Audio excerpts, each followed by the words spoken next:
بسم اللہ الرحمن الرحیم۔ یوں تو پانچوں نمازوں کی ہمارے دین میں بہت اہمیت ہے۔ آج ہم فجر کی نماز کے 5 بڑے فائدے احادیث کی روح میں جاننے کی کوشش کرتے ہیں کہ اللہ کے نبی صلی اللہ علیہ وآلہ وسلم نے فجر کی نماز کے کیا فائدے فرمائے۔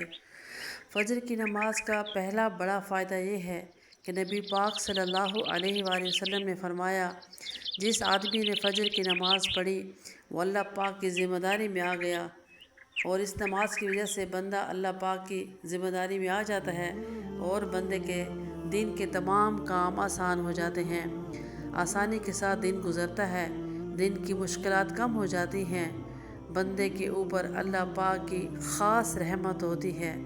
یہ نماز فجر کا سب سے پہلا فائدہ تھا اللہ کے نبی صلی اللہ علیہ وسلم کے فرمان کے مطابق۔ فجر کی نماز کا دوسرا بڑا فائدہ یہ ہے کہ نبی پاک صلی اللہ علیہ وآلہ وسلم نے ارشاد فرمایا، جس آدمی نے عشاء کی نماز باجماعت پڑھی وہ بندہ ایسے ہے جیسے اس نے آدھی رات نماز پڑھی، اور فرمایا کہ جس نے فجر کی نماز بھی پڑھ لی تو اس نے باقی پوری رات کی نماز ادا کی، اور فجر کی نماز ادا کرنے والا ایسے ہے جیسے اس نے ساری رات نماز پڑھی۔ تو کتنی بڑی خوشخبری ہے کہ بندہ رات کو سوئے اور صبح اٹھ کر کچھ وقت کے لیے اللہ پاک کے سامنے کھڑا ہو جائے اور فجر کی نماز پڑھ لے تو اس پر اللہ پاک کتنا بڑا ثواب دیتے ہیں، پوری رات نماز پڑھنے کا ثواب ملتا ہے۔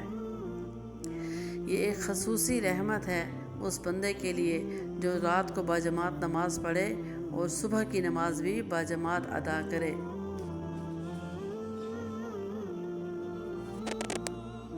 اسی طرح فجر کی نماز کا تیسرا بڑا فائدہ یہ ہے کہ نبی پاک صلی اللہ علیہ وآلہ وسلم نے ارشاد فرمایا، فجر کی 2 سنت رکعتیں دنیا اور دنیا میں جو کچھ بھی ہے اس تمام سے بہتر ہیں۔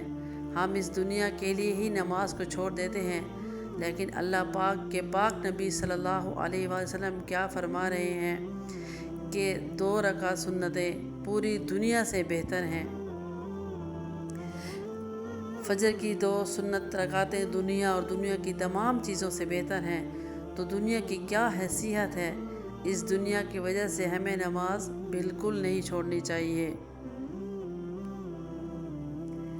فجر کی نماز کا چوتھا بڑا فائدہ یہ ہے کہ اللہ پاک کے نبی صلی اللہ علیہ وآلہ وسلم نے فرمایا، تمہارے پاس دن اور رات کے فرشتے آتے ہیں، اور یہ فرشتے فجر اور عصر کی نماز میں جمع ہوتے ہیں، اور پھر یہ فرشتے اوپر جاتے ہیں، اللہ پاک کے پاس جاتے ہیں۔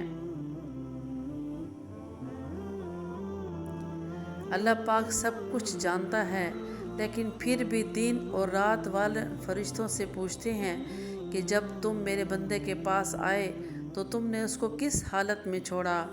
فرشتے کہتے ہیں، اے اللہ، تیرا وہ بندہ نماز پڑھ رہا تھا، فجر کی نماز اس نے پڑھی۔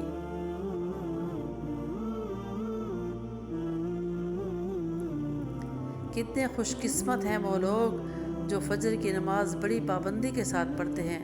ایسے لوگوں کے بارے میں فرشتے اللہ تعالیٰ کو بتاتے ہیں کہ اے اللہ، ہم تیرے بندے کے پاس سے ایسی حالت میں آئے ہیں کہ وہ نماز پڑھ رہا تھا اور تیرے سامنے جھکا ہوا تھا۔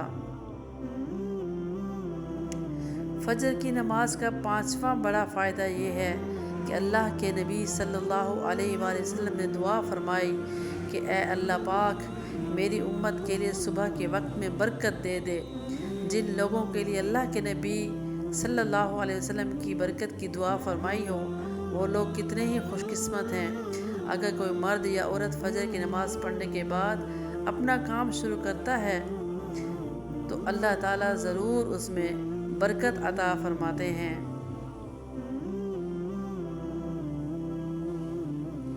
اس لیے کہ اللہ کے نبی صلی اللہ علیہ وآلہ وسلم نے برکت کی دعا فرمائی۔